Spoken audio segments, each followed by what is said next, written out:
Hey guys, welcome back to another episode of Crazy Dad's Garage. So what I'm going to work on today is something that may not be particularly interesting to everybody because I'm not building a hot rod, but I'm finding that these how-to videos are getting quite a bit of traction, and so I'm going to share one with you here that's related to a four-wheeler.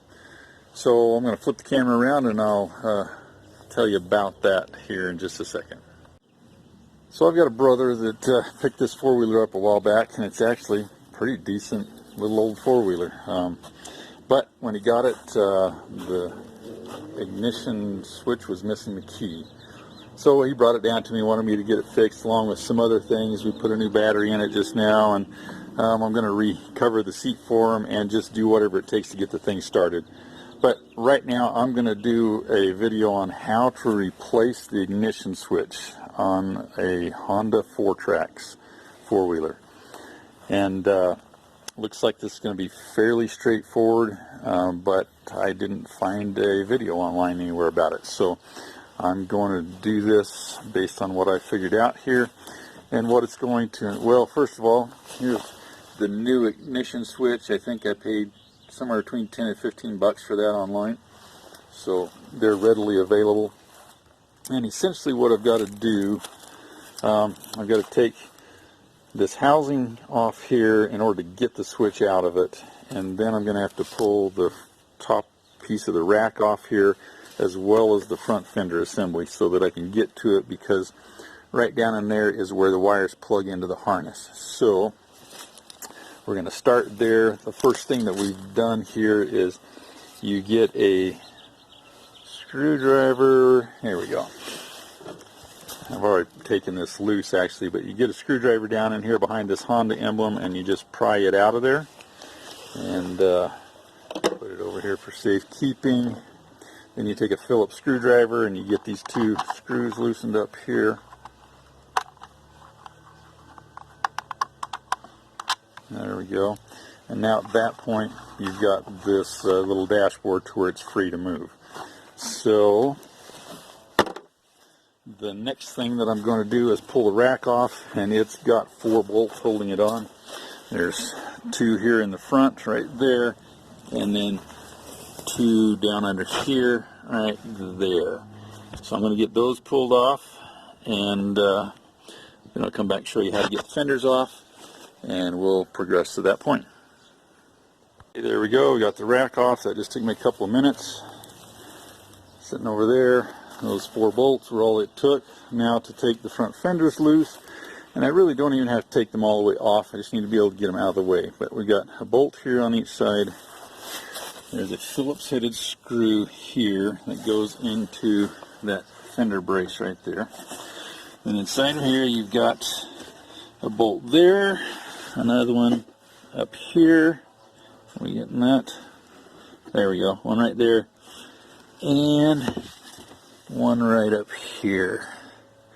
So we're going to pull those out, and that should let our fender unit be loose and be able to tilt out of the way. So I will get that done, come back and show you what that looks like. Okay, we did have a couple of slight variations to the plan here. Rather than taking this Phillips head screw out there, it was easier to go down here and take the bolt out of the bottom bracket where it attached the frame. So we did that, and then there was a slight difference from side to side. Over on this side, right down here, there was actually a bolt and a nut that went through there and tied that together, which was not on the other side. So took those apart, and there are this right down in there, there's a plastic hook that goes under the edge of the gas tank, so you have to disengage those, and then there we go. That's got us pulled up out of the way here. I think looks like I've just got the lights there that are holding us together. So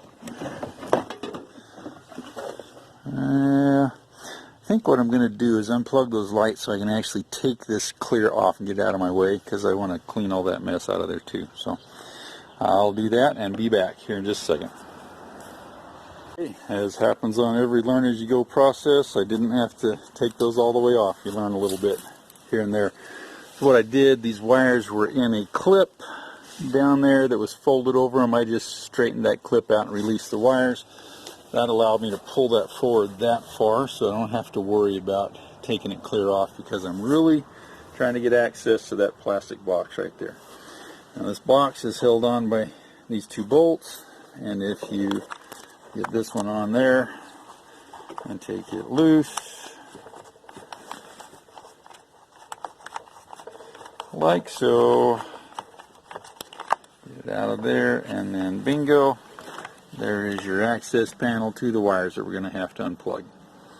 So I'm going to come back in a minute when I figure out exactly which things we have to do there.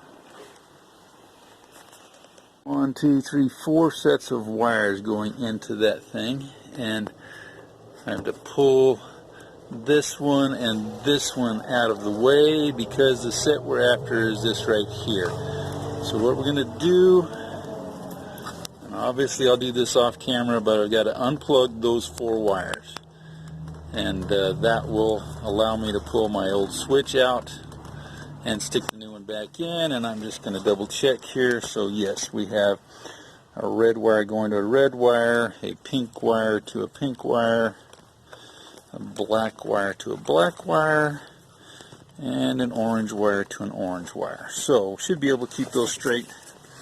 Well, I'm going to get those loose and pull them apart, and show you then how to take the switch out of the housing itself. Alrighty, here are our wires pulled apart, and matching wires on the new harness there. So then we come around here to the dashboard, and I'll show you on this old, or the new switch, this the thing pushes down into the housing there, and these 2 clips right here snap into the hole. So all you're after is to really get in there and compress these 2 clips until that thing can pop out that way. And so I've got it out here. So now what I'm going to have to do is pull my wires back up through there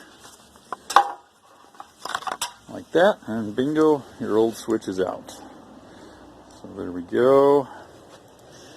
Now we just got to reverse that process, thread the new one back down in there, and get it plugged in, and then get it popped into the housing correctly. There is, I'm just noticing, these 2 pins right here snap into that groove to keep it from turning one way or the other. So we'll be doing that. I'll show you when I get it back in, because we're just going to feed the wires back through that hole, and then they go right here with these other wires. They go over the top of the fork pivot there, over there, and then right down into this box where we unplugged them. So I'll do that, get it back to that point, and then I'll be back. Okay, so got the switch popped back in place there, popped in, and for good measure I already put these 2 screws back in and tightened them down. Get my key in place, and oh yeah, let's get our little Honda emblem popped back in place there. That's all it takes. Now I got down here, my replacement switch is a cheap Chinese knockoff, and so the wires aren't all the same colors, but they are. So these 2 wires right here are both a male end on the new wires, and these 2 are both female ends. So that really narrowed down, cut in half my choices where they could go. And then right down there I have a black wire that's probably a ground, and a pink wire. And on this end I had a black and an orange, so I put the black to the black and the orange to the pink. Just guessing that's how they go. If the things I've read are right, this is kind of the kill switch part of the switch, and it's really you're shorting things out to a ground, which shuts off the ignition to it. This other side, I took my test light and probed both of these, and they were both hot. And so I noticed that these two wires seem to be two different diameters or gauges. So I got to looking down here, and I think I've got the same thing going on there. I think the one on the left is a bigger diameter than the one on the right. So I just matched diameters to them. You would think that a black would probably be a ground, but it's got a red tracer on it, so it's probably not. But I put both of those in there, and I went back over here because I got a good battery in it now. Flipped on my key. So we've got things working there. We're in neutral. Hey, it cranks, and that's what I'm after. Alright, I'm not going to try to start it right now because I still need to go through and clean up the carburetor probably and do some things. So from this point, really you just reverse the process that we just went through to take this thing apart. I'm going to put the wires back in there like they're supposed to, close the lid to that cap, put that other bolt in. Then I'll get the fender assembly slid back down where it needs to be, get these two hooks hooked under the edge of the gas tank, and then put all my bolts back in that. Then I'm going to take my rack, use the 4 bolts to bolt it back in place, and for all intents and purposes we will have replaced the switch on this Honda FourTrax. And from everything I understand, all of these FourTrax, and I don't have the exact year range, but they made them for like 10 years, and I think they all use basically the same switch. They're basically the same bike. So this process should work on any of that era of Honda FourTrax. I think this one is like a 98 or 2000. I don't remember for sure. But anyway, it's somewhere along there. They made them from 95 or 97, something like that, all the way to maybe 04.